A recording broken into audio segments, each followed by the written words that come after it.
Good afternoon, everyone, and welcome to one of our final sessions of the IMAA's Insights and Innovation Series.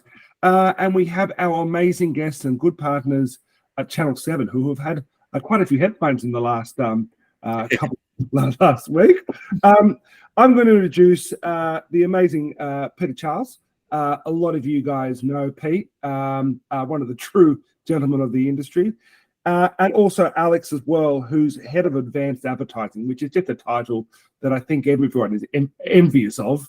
But without further ado, I'll hand over to Pete to go from there. Pete, over to you. Yeah, thanks, Sam. And hi, everyone. It's good to see some familiar names coming up in the catch-up. So as Sam said, I've been lucky enough to be given the responsibility of national head of the direct and independent group, and obviously want to work very closely with the IMAA and on all the members. And so I've been banging down the door of Sam over the last couple of weeks. I officially start the role in January, but hey, as soon as Kurt and I spoke, I just really want to make sure that we lift our profile amongst all members of the IMAA, and you'll be hearing a lot and seeing a lot of me over the next couple of months throughout Melbourne, and then also throughout Sydney, and also to other states where there is a need. So we're thrilled to be involved in today's session, this afternoon session, as you said, Sam. Alex Tansley is in a newly created role. He was head of Converged Media, but now he's head of advanced advertising. And also joining Alex, Pete, if you want to put your head in, is the Group Business Director for the Direct and Indies team in Sydney, Peter Quinn. You can see his shoulder there, but he doesn't want to show his face. There we go. So what we wanted to talk about is just opportunities that Alex has been working with probably over the past 12 to 16 months with a number of advertisers. And it's about how do we supercharge your reach across all our screens? So how do we look at the benefits of not only advertising within broadcast across all the channels of 7, but then what are the benefits of converging that advertising investment across the screens of 7+? Alex, if you want to go to the next page, because I think we're going to see some significant. We were lucky enough this year with the Women's World Cup to have the highest number of viewers on our 7+ platform with the Women's World Cup. It was significant, and I don't think we need to go into too much depth about what that did for the Matildas, but then also to what it did for people being exposed to the benefits of having free sport across all our screens. Next year will be another big game changer for us, because both the cricket rights and the AFL rights, we will secure the streaming rights for them. So therefore we will expect, and we will see significant audiences now trending on 7+, pretty much from Brownlow night next year, when we have the streaming rights for Brownlow, then also the exclusive streaming rights for the AFL Grand Final, and then into the 2024-2025 summer of cricket, with the Indian cricket team coming out for the Test series. We will, for the first time, have streaming of cricket on the screens of 7+, which is significant. And I think any major sporting code now, it is paramount that we do have the streaming rights, because we want to make sure that our content is accessible across all our screens, and that's why we're putting in such a significant investment behind that. So what you'll see is audiences grow. What you'll see is that our reach capabilities grow. And Alex has been, as I said earlier, working with a number of clients to show, okay, well, what does that mean for me? What does that mean for my campaigns across the screens of 7? And how can I get the optimal return when advertising with us? And we're the only ones from a broadcaster's point of view doing this in market. And we're now investing in a team, and hence the reason why we thought this is a great opportunity for Alex to take you through, okay, well, what does it mean? And how can we and how can you and your clients get involved? So post this presentation, we'll be more than happy to set up even more specific opportunities and what that means for your array of clients. So without further ado, over to you, Alex. Thanks, Pete. So as Pete says, this new role as advanced advertising is only a couple of weeks old. Many of you on the call would have met me in the past 12 to 18 months or so, as we took you through some of the kind of early insights and iterations of Converged TV. This new advanced advertising division is an extension of that. So it incorporates all of the Converged stuff, allows us to scale that up, but also move into some other areas as we move into 2024. So today, basically what I want to just go through from our perspective is, what does advanced advertising mean? What does Converged TV mean?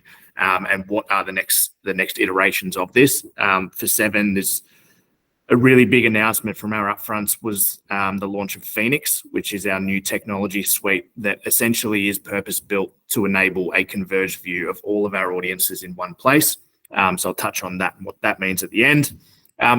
But first, just in terms of a bit of background, I think there's a few kind of baseline insights that we think about a lot in terms of how we approach the modern media landscape. This is an insight that I think about quite a lot every day, probably a little bit too much, but 50% of our population now are considered to be digital natives, where the vast majority of their life has been informed and dominated by connected technologies, whether that be connected televisions or smartphones or computers. The digital age is now just as influential on more people in our population as the traditional non-digital kind of analog age. So for us, this is a really, really critical number, because as we transition from a linear-only business to right now a linear and digital business, it really gives us that baseline insight that there is not a one-size-fits-all approach to how we deliver content to the population. So flexibility has to be really, really central to everything we do. And there's no point us doing that for our viewers at home if we can't translate that flexibility and the kind of innovation of how we deliver that audience to our agencies and clients.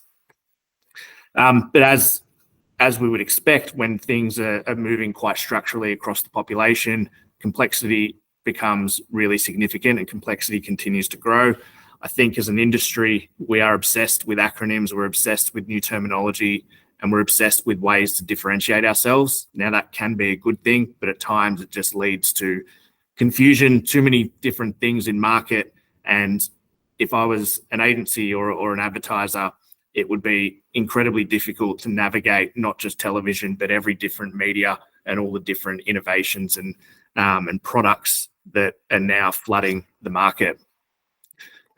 So for us, when we talk about this idea of convergence, we really specifically wanted to focus on education at the forefront, hence Converge Ed being in this logo here. That was internal as much as external in how we approached this problem. So I think the first point for us is that we wanted to make sure that what we were doing in this space could turn that fragmentation, that complexity into opportunity. It's not just about having linear and digital TV now, and you get a whole list of products on both sides, and it doubles the amount of things you can do. We wanted to make sure that we could turn that into opportunity by leveraging the combination of all of those assets and treat it as a singular kind of entity. For us, the really important thing from a definition perspective is that we're not just taking linear television and digital television and trying to make them the same thing. What we want to be able to do is draw on the benefits of linear in terms of the mass reach and the brand safe environment that it delivers, but also all the innovations on the digital side in terms of advanced data, different targeting opportunities, different ad formats. We wanted to be able to bring all of those benefits together without diluting any of them out. If we start to just try and make linear and digital TV the same thing, we actually end up diluting out a lot of that common benefit. So I guess from a definition perspective, when we talk about this idea of converged TV, it's about bringing those benefits, not diluting them out. I guess the simplest way to talk about what converged TV, bringing those two platforms together is this notion of total TV, which I'm sure everyone's familiar with. But really importantly, those first two words, total TV, don't mean a whole lot without the next three. It's total TV delivered in totality. I think it's very easy to take those words, total TV, to put them on a page, to add a couple of numbers together, to say this plus this equals that. But really, where the value lies is in delivering that total TV audience within one trading model, within one access point, and removing a lot of those barriers between the two platforms. So I guess the starting point for us from an insight perspective was actually understanding the relationship between the two audiences. It has to be an audience-led approach. This slide here just looks at a simple kind of reach curve, people 18 plus demo, nothing too fancy overlaid. But what we want to look at is what does the difference between a linear only reach curve and a reach curve that includes both linear and BVOD look like. And what we see in this example and in every other example that we've done is that if you spend the same amount of money and have the same volume of audience diversified across both linear and BVOD, you will get a substantial increase to the amount of viewers that you are reaching. When we think about the kind of general characteristics of a reach curve in terms of how quickly does your reach build, what is your reach ceiling, when does diminishing returns start to come in, the inclusion of BVOD and linear together has a really positive impact on all of those different levers. When we think about this, the really key baseline insight is that the two audiences are fundamentally different, right? We have a pool of viewers on linear and a pool of viewers on BVOD, and the overlap between those audiences is remarkably low. So to show that in terms of a real campaign, this is an example of one of our Converged campaigns, and this was a single market campaign that we did for a client earlier this year. Essentially, what we have found, and again, the key insight between linear and BVOD is that the overlap between the two audiences is very, very low. Now, as we kind of started this journey through Converged TV, we knew we had an audience on linear and we knew we had an audience on BVOD, but without something like VOZ to come in and give us the measurement and deduplicate that audience, we didn't know if that was the same viewers watching on both or whether they were different. Fortunately for us, we now see with real consistency across all campaigns that the level of duplication and overlap between those audiences is incredibly low. This result here for this campaign is not handpicked to be the best result that we've seen from every campaign. This 2% duplication between linear and BVOD for this campaign is incredibly consistent across the board. I'm yet to see a campaign that we've done that had an overlap any greater than 5%. So to summarize what that means, the really critical kind of insight that comes out of this is that we have two fundamentally different audiences, and by adding them together and being able to measure them in a really effective way, we're able to reach more viewers for the same budget. We're able to improve all kind of key elements of a reach curve and get better results without having additional cost or additional budget on top. So one of the other things we really wanted to look at with this converged trading model is the idea of reversing some of the trends that had impacted linear in isolation. You know, the key kind of structural change for us as a business is that linear was dominant for several decades. Linear still remains a really powerful device to drive reach, but with the digital world now complementing that, a linear-only approach becomes more and more difficult to drive the same outcome as a total TV approach does. So we recognize that, you know, some of the biggest kind of areas of feedback that we've got from the market are around linear alone driving significant reach, but also the cost of that reach increasing. And as the audience moves towards digital platforms, increased volatility in audience delivery pressures on the linear side. So for us, a really kind of central point of the model is to be able to address those key concerns.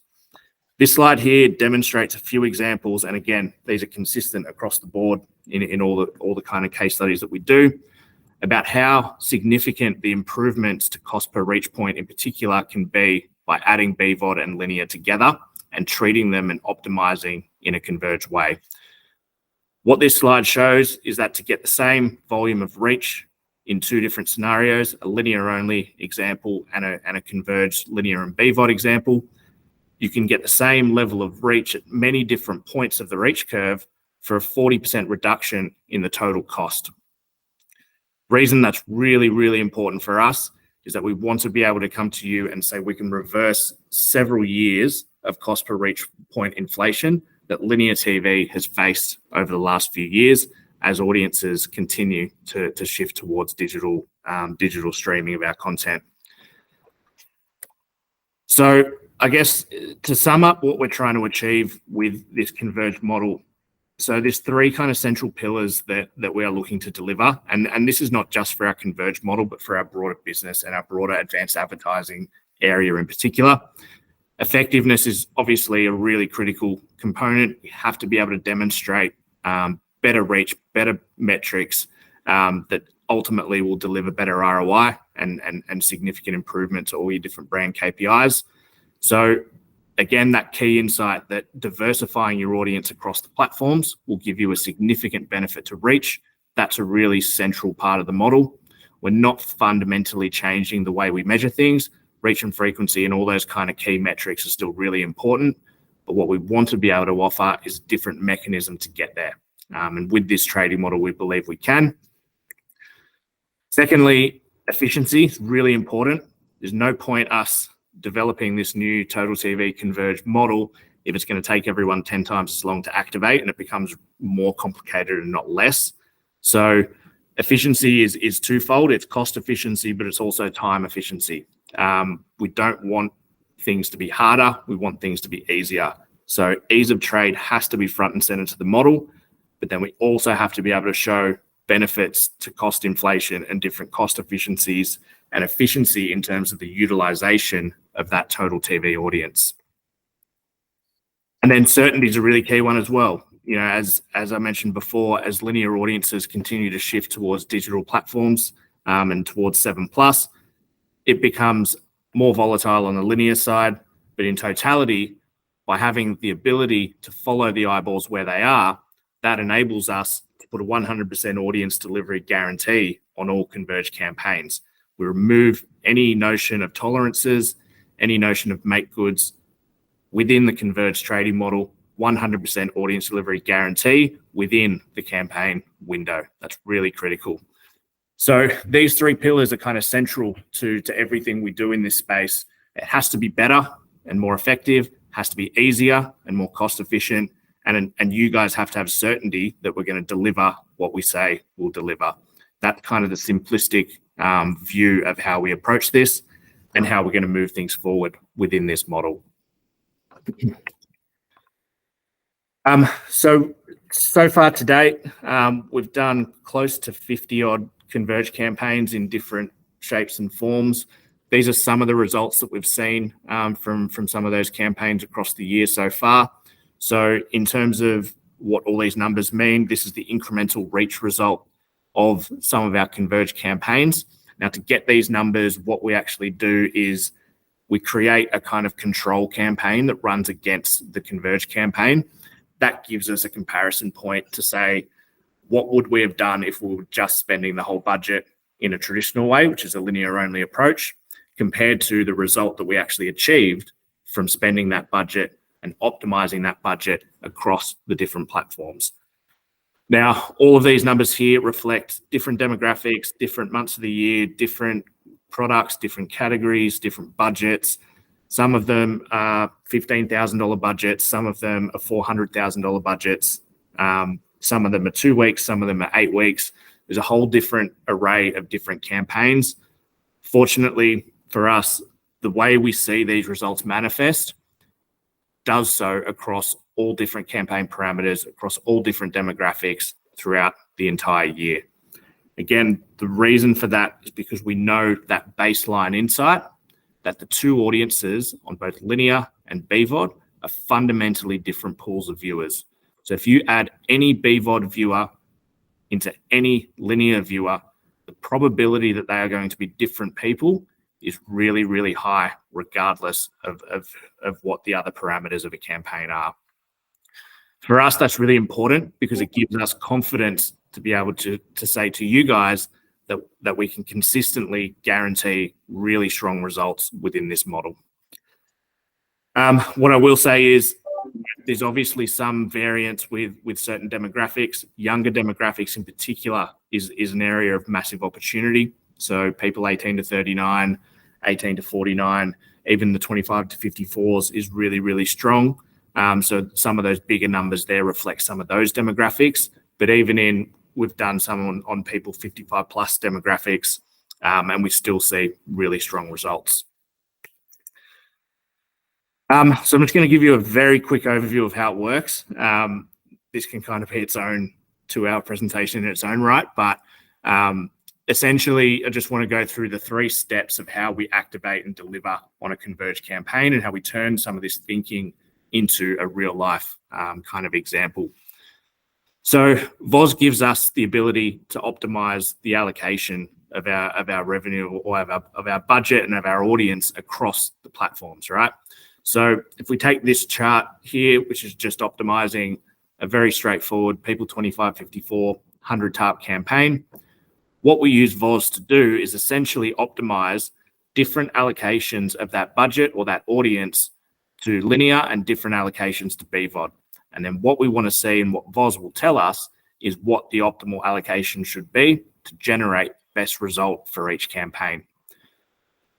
In this particular case, what we see here in this chart is if we look at the bar on the far left, which is a 0% allocation to BVOD, that's essentially our baseline, which is a linear only campaign with a 24.6% estimated reach result. If we move through to 30% allocation to BVOD, so essentially what we're doing is taking 30% out of linear, putting that onto BVOD. We go from a 24% reach up to a 28.5% reach. We haven't changed the budget, we haven't changed the volume of audience, but just by diversifying across the screens, we get an incremental 4 reach points compared to our baseline scenario.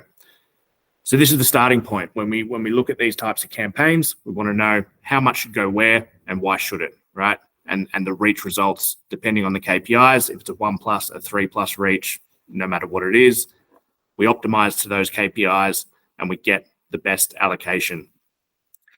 What we also want to look at is what's the right range to be in, right? So in this particular case, somewhere in that 20 to 40% range is really important to establish as well, because as we think about getting into the campaign, one of the principles of a converged campaign is that we can optimize while we're live, right?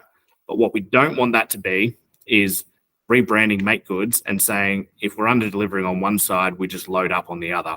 If we're going to do that, we stay within a quality range, in this case, 20 to 40%. Step 2, deliver. That's a pretty important step to make sure that we do deliver. So essentially what we do during a campaign is we track to a total TV audience delivery. We still break out all the linear and digital key information because we don't want to take any information away. We still want to know the nature of all spots and all impressions that are going to air. But the really key thing is that we're also tracking that reach and frequency throughout the campaign as well. So are we getting a better result as the optimization said we are? And if any of those metrics are starting to track under, we have the ability within this model to optimize while we're in flight. So that means we're not going to wait until after the campaign and it under delivers and then we get make goods away at a later date and all of those annoying conversations that you guys can have. Everything is delivered within the campaign window. We have the ability to optimize within those kind of key guardrails, and we guarantee to 100% delivery no matter what. Then when it comes to measurement, obviously we have to track towards that 100% audience delivery. So on the left here, we see an example of what a report could look like in terms of our audience delivery. So we still track all the markets. We still track in all the granularity that you're used to today across metro, regional, and digital in isolation. But then we also bring that all together in a simplified view to ensure that the total campaign is on track. So we look at that total delivery, we look at the split across platforms, and we look to see if there's any cost efficiencies on the CPM that we've driven as a result of this. Then really importantly, the reach and frequency on the right-hand side is critically important. So the things that we're looking at here, this is an example of how the charts kind of come out from VOZ. We see the reach split out into these 3 really important buckets. How much reach is driven by linear exclusively? how much reach is driven by BVOD exclusively, but then most importantly, what's that overlap in the middle? So that orange bar in the middle, that duplication. These are some of the really key metrics that determine whether these campaigns are delivering a really strong result. Obviously, the total reach is the most important number at the end of the day, regardless of where it comes from. But we're also looking to drive the most incremental we can out of BVOD, and we're also tracking that duplication to make sure that's as low as possible. So when we're thinking about optimizing, if we do see that duplication or that overlap in the two audiences is going up, then we can start to think about different environments that we optimize into to make sure that we can bring that back in line. So ultimately, again, we're trying to deliver on these three key outcomes, right? We're trying to deliver a more effective campaign, which means reaching more people for less money. That's ultimately, I guess, the key effectiveness measure. We're also looking to make it easy and simple to be able to access all of our audiences in this way. But then we're also looking to give certainty of delivery and make sure that we can guarantee that we're going to hit all of the kind of key targets that we set up front and not have any kind of issues and anything to kind of deal with after the fact. So effective, efficient, and guaranteed is the three key pillars of these campaigns. So now quickly just want to touch on Phoenix. For those who were either in attendance at our upfronts or read anything about it afterwards, this was one of the really key announcements this year for us. In reality, I've been working on this project for 5 years at Seven, so it's been in the making for a very, very long time. I started at Seven in 2019, and I was working on this 3 weeks into when I started. Phoenix does launch in 2024, kind of Q3 timing in terms of our go live date. What Phoenix is essentially a full technology overhaul for our entire business on the sales side. So in the past, Seven had a Metro system for Metro TV bookings. Prime had a system for regional TV bookings. Seven Queensland had a separate system for Queensland bookings. And then digital had its own system for all the digital bookings, right? So we had 4 systems running concurrently that didn't have any of the links between them that we needed to be able to move forward into the future, which we believe to be this more total TV approach. So for us, whilst those systems kind of worked fine in isolation for what their own kind of lanes were looking to do, for us to be able to move into this total TV space and scale up significantly, we needed to completely overhaul everything that we have from a tech point of view, and we needed to bring in some of the world's leading technological businesses in the TV industry to be able to do that. So Phoenix does represent the biggest investment we've ever made as a business in technology, bar none. It is a sizable investment, and for us, really importantly, the key things that Phoenix enables is this movement into this world of advanced advertising. Currently, the kind of majority of TV trading is bought spots and dots in a kind of fixed trading model. There are dynamic and audience-led trading models in the industry as well, Code 7 being our previous version of that. But for us, one of the first things it enables is a full-scaled approach into dynamic trading. So the dynamic trading is essentially what Code 7 is for us, what 9 Galaxy is for them, the way that Foxtel trade. So automated, guaranteed audience trading across linear TV. For us, I think the key difference is when we launch our dynamic trading product through Phoenix, I guess the kind of replacement or next iteration of Code 7, our product will be available across all channels, all markets, and all day parts. There is no exclusions in terms of peak on the main channel or the main channel in general. There will be some exclusion in terms of things like live sport, but other than that, all channels, all dates, day parts, all markets are available. It will be the first time for any network where regional TV is available for audience-led dynamic trading. Again, that is a 100% guaranteed trading model. There is no concept of make goods because we have the technology now to be able to deliver that in the most efficient and effective way. So that is a really important kind of model that is being enabled through the Phoenix project. Converged TV, as we've kind of spoken about already. So for Converged TV, Phoenix allows us to scale up significantly. So currently we've done just under 50 campaigns, or around about that 50 campaign mark. At the moment, we've been investing in doing a lot of that manually on our side in order to prepare for when Phoenix launches. But when Phoenix does launch, that enables us to go at scale in the most seamless possible way. So Converged TV, I think, really importantly for us, we don't see it as a one-size-fits-all. It's not just here's another product on the shelf. It's really important that it isn't that for us. So all buying models, whether it's a fixed campaign, whether it's a dynamic audience-led campaign, or whether it's a sponsorship, all of those different buying models will be enabled for converged and non-converged options. We're not pushing you down one way, saying you have to buy things this way.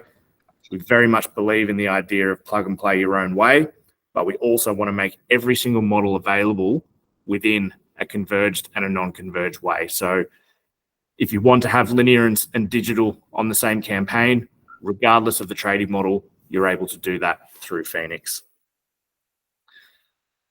And then in terms of what else Phoenix enables us to do, it gives us a much better ecosystem to have data and particularly AI, something Sam mentioned at the start of this, which is a really big topic at the moment. One of the other announcements at our upfronts was our partnership with Databricks. I'm always a bit skeptical about these types of things, if I'm perfectly honest. Databricks is one of the only presentations and products that I've seen in this area of audience forecasting that has actually kind of blown me away a bit. To be perfectly honest, every other audience forecasting tool I've seen in the last 10 years has not really worked. But this Databricks product through AI is a really significant advancement in how we forecast audiences at Seven, and I think it will be the way of the future for forecasting audiences across all video. Essentially, what Databricks does is it looks at our entire registered user base on 7+, and it predicts, based on all the exposures that those individual accounts have had, it predicts their behavior on the 7+ platform for the next 7 days and the next 28 days. And it does so with 91% accuracy, which from a statistical point is a fairly remarkable figure. And that's only in the proof of concept phase that it got to that number. So really excited about this coming in, really excited about our improvements in audience forecasting, not just across 7+, but in terms of linear with how we integrate VOZ. We have just launched a new audience forecasting team, which is really directly responsible for driving these initiatives. That's a key part of the advanced advertising unit, which is brand new. But again, it comes down to those three kind of key pillars. We want to be able to deliver the most effective outcomes. We want it to be easier and simple for you to access. All of our assets, all of our audience within the one ecosystem. And we also want to make sure that we can guarantee delivery, not just of audiences, but of more effective outcomes that ultimately translate to ROI for you and your brands. So I could probably talk for days about Phoenix. I do encourage all of you on the call, if you do want to dive into any of these topics, Phoenix is a really complex one. As I said, it's an overhaul of our entire technology suite across our whole business. So these 3 points here don't quite do it justice, but ultimately what we're trying to deliver is really simple. It's a better outcome, an easier outcome, and a guaranteed outcome. And that spans across all the different things we're doing. And for us, that is the future of TV trading in Australia. That's all we had for today. If anyone does have any questions, happy to answer any here. Otherwise, feel free to reach out to us individually, and we're happy to set up some follow-up sessions to go through any of these areas or any areas that we haven't covered. We're open to looking at anything that moves things forward in this space. So thank you. Thank you, mate. Guys, are there any questions? And often there isn't. Pete, do you want to say a few words at the end? Yeah, and just one to you, Alex. So if I've got a client that invests both across broadcast and also BVOD or digital or whatever it is, what you're talking about budgets and what have you. It doesn't need to be a significant budget, and we would hold hands all the way through the process, right? Because some people say, "Oh, I'm doing it anyway. I'm doing it already," but that's probably not the way that you've designed it, by placing more from linear into digital to get that optimal reach outcome. Yeah. So I think the first thing to say is we really intentionally do not put any kind of restrictions on what we need to be able to do this. So there's nothing in terms of a minimum budget or a minimum spend or has to be this type of campaign, has to be that. The ambition we set is for any brief that comes our way, regardless of the cost, regardless of the duration, regardless of the demo or any other parameter, we want to be able to work a solution that can meet the requirements of that brief. Because if we can't hit any brief, then we're not on the right track. So that's a really fundamental part of this, that the challenge we set ourselves is to take any brief and deliver a solution to do that. I guess the other point is, what we've actually found through this, and this is not incredibly surprising, and many of you on the call are probably doing a lot of these things in the right way already, and we've found many examples of that. In terms of there's a lot of people who are allocating, pretty much the right amount to linear and BVOD already, and doing some really great strategies to do that. I think what this can help with is just validate those existing strategies and give you more information to say, go back to one of your clients and say, hey, we've now got all this other information that says what we decided to do 12 months ago was actually the right approach, and here's a whole bunch of more information why, and then just continue the same approach. So we don't have to fundamentally change things if they're not, if they don't require that, but we are able to give more information now to validate some of those key things. Mark, Hey, Alex. raise his hand. Can I just ask, because I love that, so please send that through to the gang at IMAA. So that kind of is a great summary to the client, just hear where we're going. It's still coming, great.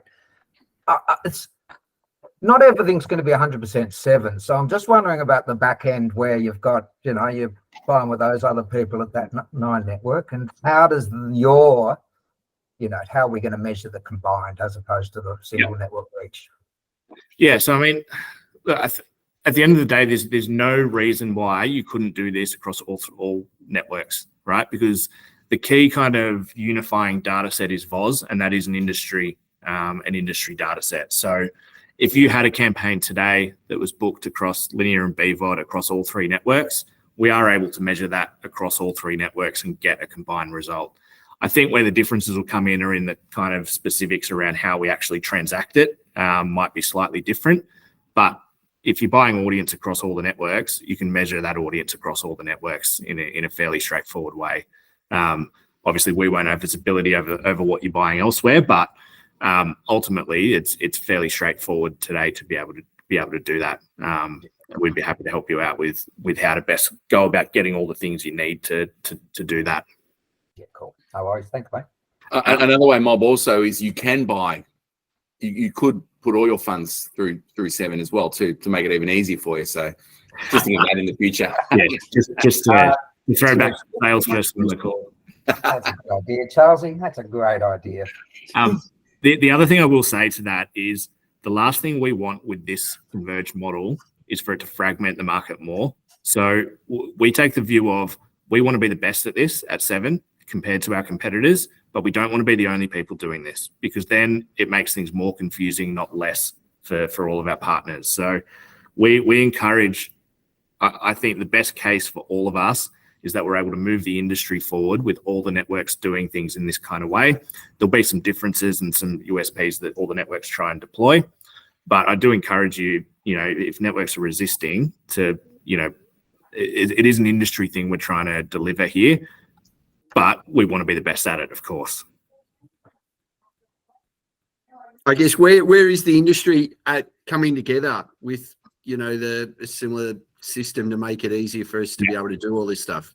Because, that's great. It's lip service, but, if we advocate Seven's the best, you should follow it. Nine had Galaxy. That was the best, in 2020. So,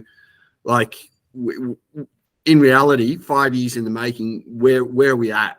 Yeah. So there's two sides to it. So the converged campaigns that I've talked about today that we've done, that can be done across all networks today. So there's no barriers to any network delivering a campaign in that way, and there's no technological or data barriers to doing all three networks in this way, right? So, you know, VOZ is here for all intents and purposes as a way of measuring and delivering these types of campaigns.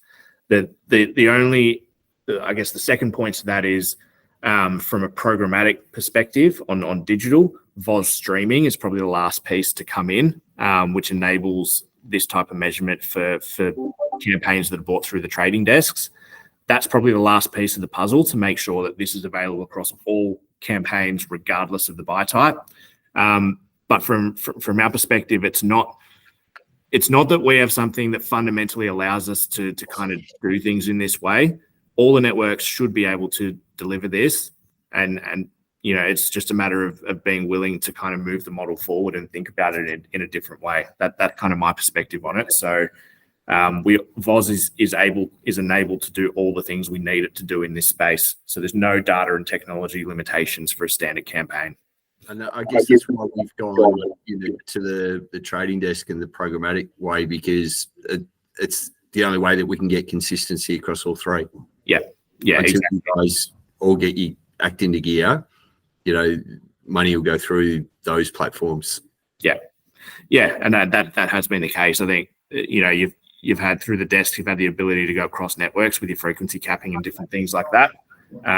When VOZ streaming comes in, that kind of gives you've kind of had your horizontal view, but not your vertical view at the same time. So you've had your across publisher, but not within publisher views in the same model. Once that last piece comes in, you get the whole view of everything for every approach, which is really, really important, obviously. Beautiful. Thanks. Awesome.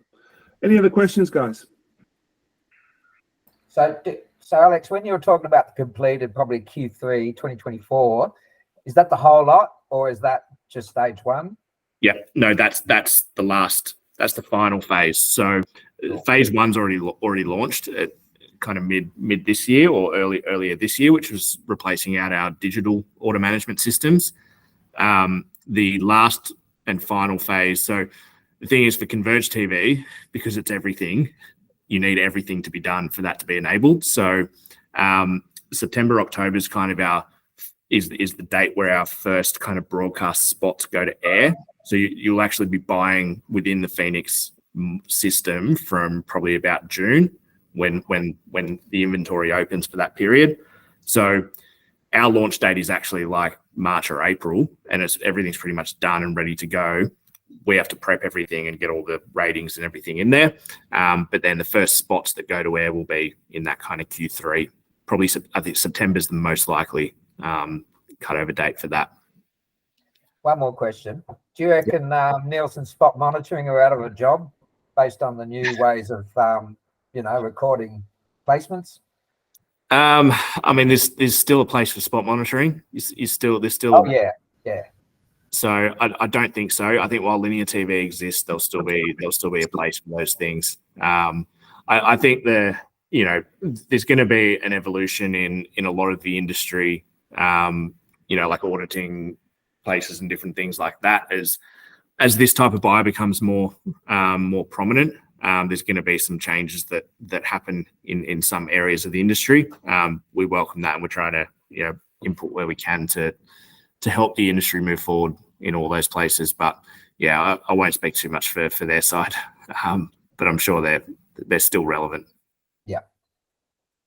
Cool. Awesome. Thank you, guys. Thank you, Seven. Thank you, Pete. Thank you, Alex, for that really interesting session. Thanks, guys. Questions. And thank you, members. One more session for the end of the year next week. I'll send an invite out about that shortly. Have a wonderful week. We're almost there, guys. Talk soon. Okay. Thanks, everyone. Thanks for your time. Have a good week. See you, Charlie.